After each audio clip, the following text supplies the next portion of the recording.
नमस्कारः मित्राणि। अद्य वयं कूर्मः शशकश्च इति एकां कथां शृण्मः। एकस्मिन् वने एकः तटाकः आसीत्। तत्र एकः कूर्मः वसति स्म। तटाकस्य समीपे एकः शशकः अपि वसति स्म। कूर्मेण सह शशकस्य मैत्री अभवत्। एकदा तौ स्थलनिर्णयं कृत्वा तयोः मध्ये धावनस्पर्धाम् आयोजितवन्तौ।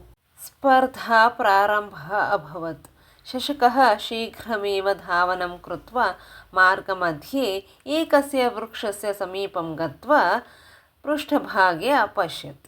इतोपि कूर्मः न आगतवान् आसीत्। अतः शशकः वृक्षस्य अधोभागे विरमामि किञ्चित् कालपर्यन्तम् इति चिन्तयित्वा तत्र एव उपविष्टवान्। सः अज्ञात्वा निद्रावशः जातः। कूर्मः विना विश्रान्तिं निश्चितस्थलं प्राप्तवान्। शशकः जागृतः भूत्वा निश्चितस्थलम् आगतवान्।